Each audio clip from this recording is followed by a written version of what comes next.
the opposite of things of Christmas, right? Christmas, we're all together, everyone's sharing their joy, everyone's sharing their love. This is the opposite, literally the opposite. Like everyone's together sharing their hate and anger and rage, but you're all kind of so outlandish that they push any notion of their I wonder what it's existence like to towards be ridicule. an independent thinker in those However, moments.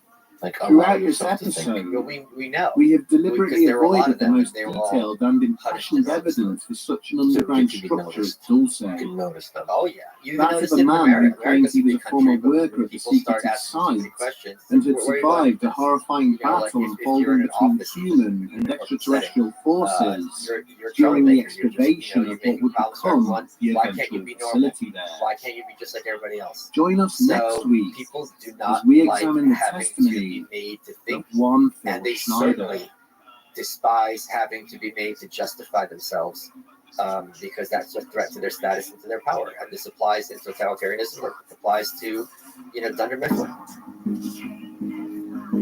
Still can't believe you're wearing lipstick. I'm not. Goes to show you can't put lipstick on a pig. It's like a snowball.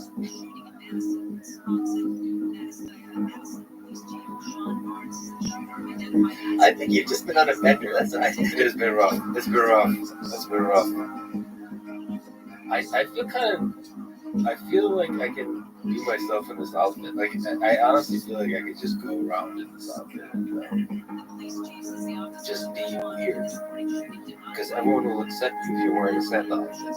Like you can say anything in a Santa outfit, right? Have you seen Bad Santa? Yeah, Bad favorite Santa, comedy. exactly. You can't say anything. My fuck stick. How did Stalin come to power? If we return back to those early days, post-October Revolution, Lenin and Trotsky, and Stalin, how did he come to power? So what Stalin did very cleverly, he worked the system. But he was very much in the background. And what he did better than Trotsky is he was much more a politician. He was a glad-hander, made friends within the party, he made people feel respected and appreciated. And Lenin trusted him. When after Lenin's stroke, Stalin was basically the one who was keeping track of him. Lenin asked Stalin at one point to kill him, because after the strokes he was incapacitated. Stalin talked him out of it. But at the same time, Lenin was like, if I need someone killed, like this is who I need to talk to. Stalin, if you look at photos of him when he was young, he was a stud. He was a gangster. He was a bank robber.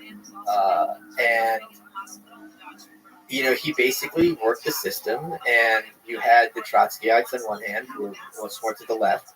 Stalin's big, I would call it a heresy, was he put forth the idea of socialism in one country.